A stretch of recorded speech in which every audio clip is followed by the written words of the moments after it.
नमस्कार प्रेक्षकांनो, लग्नानंतर होईलच प्रेम या मालिकेच्या येणाऱ्या भागामध्ये जबरदस्त असा ट्विस्ट येणार आहे. तर प्रेक्षकांनो, इथे देशमुखांच्या घरी मंगळागौर साजरी करण्याचा निर्णय मानिनीने घेतलेला असतो आणि ती मंगळागौर आता छान पद्धतीने साजरी करायची, कारण घरामध्ये 2-2 नवीन सुना आहेत. त्यामुळे इथे आता श्रावण महिना सुरू झाला आहे. मंगळागौर साजरी केली पाहिजे असं मानिनीचं म्हणणं आहे आणि त्या मंगळागौरमध्ये इथे काव्याने अगदी स्वमताने भाग घेण्याचं ठरवलेलं असतं. तर नंदिनी इथे थोडा नकार देत असते, पण काव्याने मनापासून मंगळागौर साजरी करायची असं ठरवलेलं असतं. तर प्रेक्षकांनो, इथे मंगळागौर साजरी करत असताना आपल्याला आता काव्या आणि पार्थ दोघेजण एकत्र येताना सुद्धा दिसणार आहेत. त्या दोघांच्या मनामध्ये एकमेकांबद्दल जरी प्रेम नसलं तरीसुद्धा रिस्पेक्ट खूपच जास्त आहे. म्हणजे इथे पार्थचं काव्यावरती किती प्रेम आहे आपण सगळ्यांनीच बघितलं.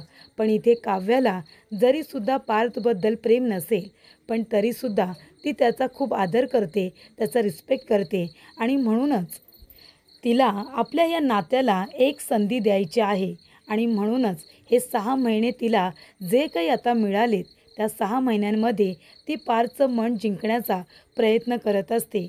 या एका महिन्यामध्ये पार्थने तिची जी काही काळजी घेतली, तिला हवं नको ते सगळं बघितलं, म्हणजे अगदी तिच्यासाठी वाटेल ते केलं, तिच्यावरती खूप प्रेम केलं.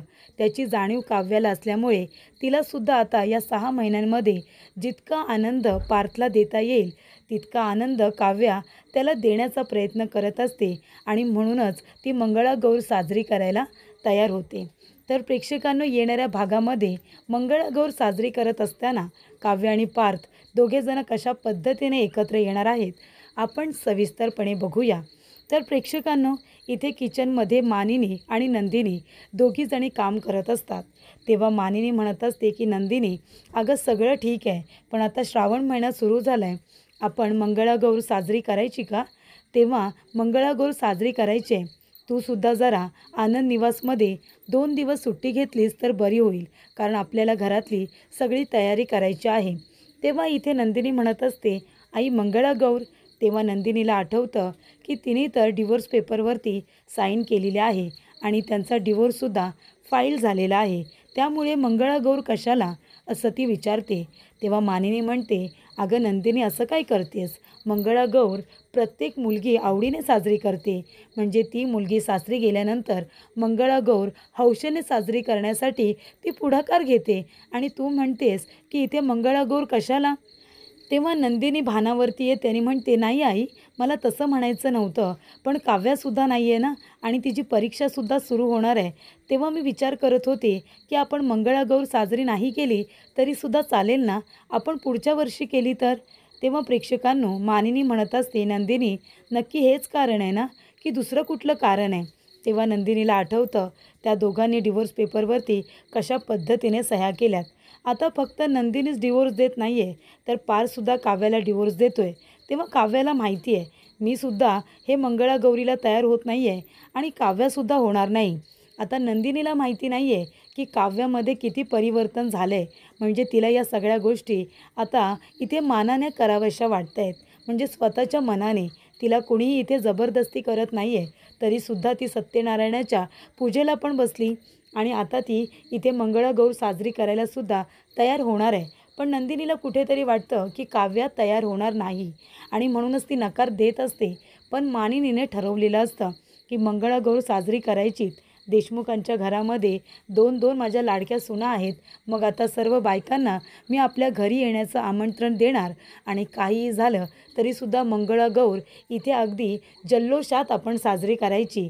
त्यांच्या खाण्यापिण्याची सगळी व्यवस्था अगदी व्यवस्थित झाली पाहिजे. सर्व बायकांना मी इथे निमंत्रण पाठवते. तेव्हा प्रेक्षकांनो, इथे आता टेन्शनमध्ये नंदिनी असते. पार्थ विचारत असतो की काय झालं, कसला विचार करतेस नंदिनी? तेव्हा नंदिनी म्हणते, इथे एक टेन्शन जात नाही आहे तर दुसरं टेन्शन येतं आहे. तेव्हा जीवा म्हणतो की आता काय झालं? तेव्हा नंदिनी म्हणते की आपण आईबाबांना अजून डिवोर्सबद्दल सांगितलेलं नाही आहे जीवा, पण बघा ना, आता आईंचं असं म्हणणं आहे की मंगळागौर साजरी करायची. तेव्हा जीवा म्हणतो, मंगळागौर? तेव्हा नंदिनी म्हणते, हो ना, आजूबाजूच्या बायका येणार आणि सगळ्या बायका एकत्र येऊन खेळ वगैरे खेळतात. मस्त आनंदाने तो दिवस साजरा करतात. म्हणजे इथे ज्या नवीन श्रवाशिणी असतात ना, त्यांची ओळखसुद्धा दुसऱ्या बायकांबरोबर होते. त्यामुळे इथे आता मंगळागौर साजरी करायचं असं आईंचं म्हणणं आहे. मी नकार तरी कसा देऊ? आई विचारतायत की मंगळागौर तर प्रत्येक मुलगी आनंदाने साजरी करते आणि तू का नकार देतेस? आता मी आईंना काय सांगायचं आहे? मला त्यांचं मनसुद्धा मोडता येत नाही आहे. तेव्हा जीवा म्हणतो, मग एक काम कर ना, आपण आत्ताच जाऊन आईला सांगूया का? तेव्हा इथे आता नंदिनी म्हणते, नाही नको नको, तशीही आईंची तब्येत ठीक नाही आहे आणि पिहूसुद्धा थोडी इथे आजारीच आहे.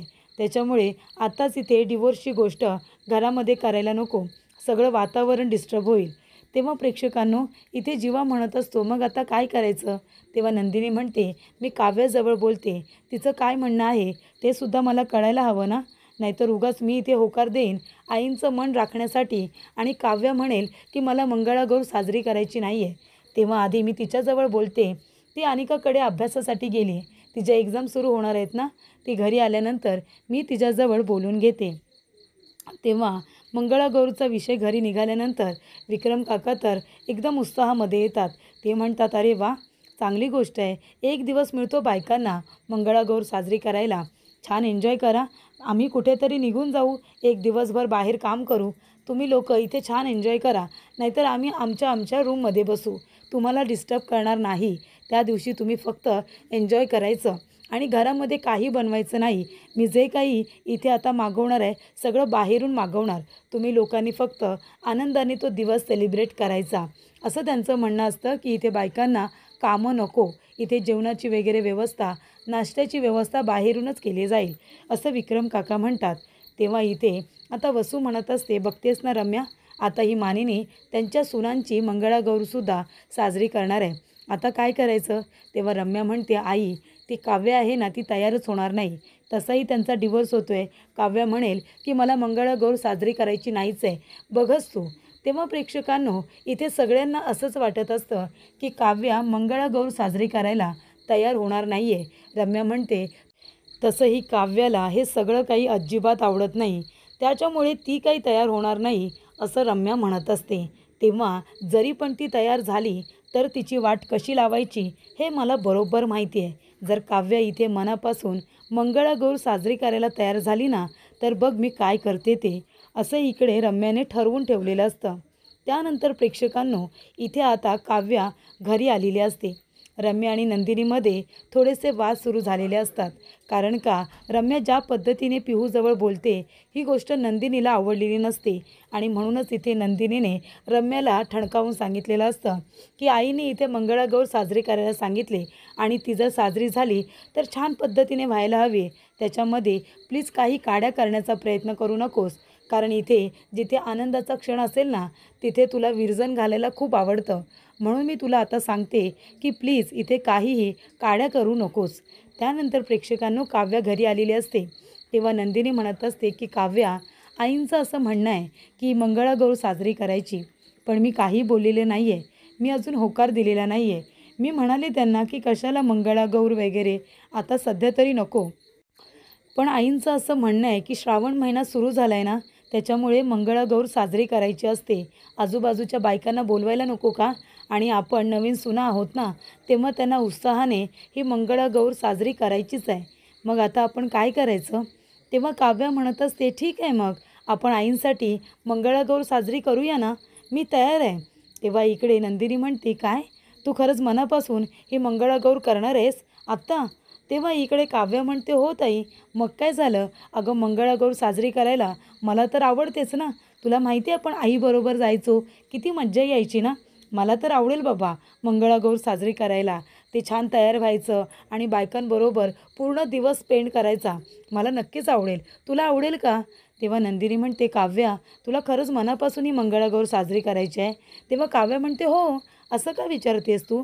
तेव्हा नंदिनी म्हणते, नाही म्हणजे आत्तापर्यंत तुला हे सगळं साजरं करायला आवडत नव्हतं ना, म्हणून मी विचारते, तू मनापासून तयार आहेस ना? तेव्हा काव्य म्हणते, हो ताई, मला मंगळागौर साजरी करायला नक्कीच आवडेल. तेव्हा इथे प्रेक्षकांनो आता मानिनीला नंदिनी जाऊन सांगते की इथे काव्य मनापासून मंगळागौर साजरी करायला तयार आहे, तिला ही मंगळागौर खेळायची आहे, तेव्हा मानिनी म्हणते, काय काव्य तयार झाले? तेव्हा पहिल्यांदा असं काहीतरी झालं आहे की नंदिनी आधी नकार देत होती आणि काव्याने लगेच होकार दिला आहे. खरंच काव्य तू तयार आहेस का, असं मानिनी विचारते. काव्य म्हणते, हो, मला तर मंगळागौर खूप आवडते. तेव्हा रम्याला इथे आश्चर्य वाटतं. रम्या म्हणत असते, आई, अगं ही काव्य तर पार्थला डिवोर्स देते ना, मग ती मंगळागौर साजरी करायला कशी काय तयार झाली? तेव्हा इथे आता मानिनीला तर आनंद होतो, पण वसू आत्याला राग येतो. वसू आत्या म्हणत असते, रम्या, तुला असं वाटत नाही आहे का, म्हणजे आधी इथे पार्थ आपल्या काव्यासाठी एफर्ट्स घेत होता, तिचं मन जिंकण्याचा प्रयत्न करत होता आणि ते काव्य त्याच्यावरती सारखी रागवायची, चिडायची. पण जेव्हापासून डिवोर्स घेणार आहेत ना, तेव्हापासून काव्या जरा जास्तच पार्थबरोबर चांगली वागते, असं नाही वाटत का तुला? तेव्हा इथे रम्या म्हणते, हो गं, मला असं वाटतंय कदाचित आता ते दोघेजणं वेगळे होणार आहेत ना, म्हणून इथे काव्याला ते गिल्ट असेल की आपण चांगलं नाही वागलो, आता आपल्याला वेगळं व्हायचं आहे, तर निदान चांगलं बोलून चालून तरी राहू आणि मग वेगळे होऊ, असं कदाचित तिला वाटत असेल. तेव्हा वसू म्हणते, अगं पण ते चांगलं नाही आहे. जर इथे आता काव्य पार्थबरोबर चांगलं बोलायला लागले, हसाय खेळायला लागले, तर इथे पार्थचं तिच्यावरती जे प्रेम आहे ते प्रेमच राहील ना. उलट ते दिवसेंदिवस वाढत जाईल, कमी नाही होणार ते. ते दोघेजणं वेगळे झाले पाहिजे लवकरात लवकर. नाहीतर या 6 महिन्यामध्ये हे काव्य जर असेच प्रयत्न करत राहिली ना, तर पार्थ तिला डिवोर्स देणार आहे असं वाटतं तुला? ते दोघेही लवकरात लवकर एकत्र येतील ना, आणि तेच तर आपल्याला नको आहे. तेव्हा प्रेक्षकांनो, इथे आता रम्या म्हणत असते, आता बघ, हिला ह्या काव्याला मंगळागौर साजरी करायची आहे ना, आता बघ मी तिची कशी वाट लावते ते. त्यानंतर प्रेक्षकांनो, इथे आता रम्याने ठरवलेलं असतं, काहीही झालं तरीसुद्धा काव्याची मंगळागौर खराब करायची म्हणजे करायची. पण इथे नंदिनी आणि मानिनी दोघीही जणी काव्यावरती लक्ष ठेवून असतात. कारण का, रम्याला इथे काव्याचा किती राग येतो मानिनी आणि नंदिनी दोघींनासुद्धा माहिती आहे, आणि म्हणूनच इथे रम्या काहीतरी घोळ करण्याचा प्रयत्न करेल हे नंदिनीला आधीपासूनच माहिती असतं. त्यामुळे इथे सगळ्यांनी इथे काळजी घेतलेली असते. त्यानंतर प्रेक्षकांनो, इथे आता नंदिनी खूप छान अशी तयार झालेली असते आणि ती आनंदाने मंगळागौर साजरी करणार असते. छान तयार झाल्यानंतर पार्थ म्हणतो, काव्या, हे सगळं तुम्ही का करताय? आता तर सगळं तुमच्या मनासारखं होतं आहे ना, तुम्हाला डिवोर्स हवा होता, मी तुम्हाला डिवोर्सही देतो आहे, मग आता तुम्ही हे मंगळागौर वगैरे कशासाठी करताय? हे सगळं कोण करतं? ज्या मनापासून लग्न करतात, मनापासून आपला संसार टिकवण्याचा प्रयत्न करतात, त्या बायका हे सगळं करतात ना. मग तुम्ही का करता हे सगळं? फक्त देखावा म्हणून करू नका. आईला बरं वाटावं म्हणून तुम्हाला बदलायची गरज नाही आहे. प्लीज तुम्ही या सगळ्यामध्ये तुमचा वेळ वाया घालू नका. तुम्ही तुमच्या अभ्यासाकडे लक्ष द्या. तेव्हा काव्या म्हणते, पार्थ, तुम्ही गप्प बसा. ह्या बायकांच्या गोष्टी आहेत ना, आम्ही आमचं बघून घेऊ, आणि मला खरंच मनापासून मंगळागौर साजरी करायची आहे. तुम्हाला का असं वाटतंय की मी मनाविरुद्ध बोलते? मी खरंच मनापासून बोलते की मला मंगळागौर साजरी करायची आहे म्हणून. हे बघा, तुम्हाला काही प्रॉब्लेम आहे का? आमचं आम्ही बघून घेऊ. तेव्हा पार्थ म्हणतो, नाही, मला तर असं काहीच म्हणायचं नाही आहे. फक्त तुम्ही इथे वेळ वाया घालू नका, मला इतकंच म्हणायचं आहे. आणि दुसऱ्याचं मन राखण्यासाठी तुम्ही हे प्रयत्न नका करू. तुम्ही बदलू नका असं मला म्हणायचं आहे. तरीसुद्धा काव्या म्हणते, मी मंगळागौर साजरी करणार. तेव्हा प्रेक्षकांनो, काव्य तयार होऊन आलेली असते आणि इथे छान छान खेळ खेळत असते. तेव्हा रम्या इथे आता ज्या ठिकाणी काव्य खेळ खेळत असते त्या ठिकाणी तिने तेल ओतून ठेवलेलं असतं, जेणेकरून काव्य त्या ठिकाणी जावी आणि ती पडावी असा प्लॅन इथे रम्याने केलेला असतो. आणि प्रेक्षकांनो, तेच होतं.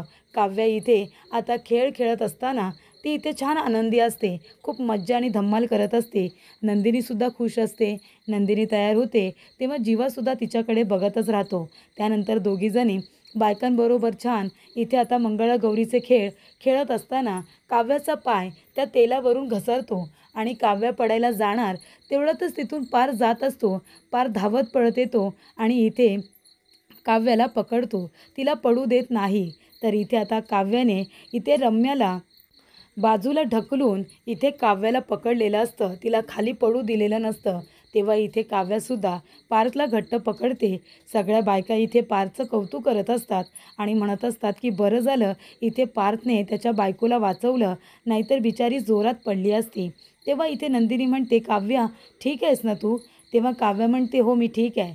पार्थने पकडलं ना मला, त्यांनी मला पडू दिलं नाही. तेव्हा इथे काव्य आणि पार्थला एकमेकांच्या मिठीत बघितल्यानंतर रम्याला खूपच जास्त राग येतो. इथे रम्या काव्याचं हसू करायला जात होती, पण शेवटीला इथे पार्थनेच काव्याला सांभाळलेलं असतं. तर इथे आता दोन नवरा बायको म्हणून ते दोघेजण हळूहळू का होईना पण मनाने एकत्र येण्याचा प्रयत्न करत असतात. त्या दोघांना असं एकत्र आलेलं बघून मानिनी आणि नंदिनी या दोघांना खूपच जास्त आनंद होतो. ते खुश होतात. तर अशा रीतीने इथे पार्थने काव्याला सांभाळलेलं असतं आणि तिला सांगितलेलं असतं की जरा काळजी घ्या. आणि इथे तेल कुणी सांडलंय? तेव्हा इथे लगेचच मानिनी म्हणते, थांब कल्पना, ते जरा पुसून घेशील का गं? आणि कल्पना ते सगळं व्यवस्थित क्लीन करून घेते आणि पुन्हा त्याच उत्साहाने इथे आता काव्या खेळायला सुरुवात करते. तर इथे पार्थने आपल्या रुमालाने इथे काव्याचा पाय व्यवस्थित क्लीन करून दिलेला असतो, जेणेकरून तो पुन्हा सटकू नये यासाठी. तेव्हा इथे काव्या पार्थकडे बघतच राहते. जीवाला सुद्धा कळतं की पार्थचं काव्यावरती किती जास्त प्रेम आहे, तो किती तिची काळजी घेतो. तर अशा रीतीने इथे आता पार्थने काव्याचा पाय क्लीन करून तिला व्यवस्थित काळजी घेऊन हे खेळ खेळायला सांगितलेलं असतं. त्यामुळे त्या दोघांना एकत्र बघून रम्या खूपच जास्त जेलस होते आणि काव्याला पाडण्याचा प्लॅन तिचा इथे पार्थने फ्लॉप केलेला असतो.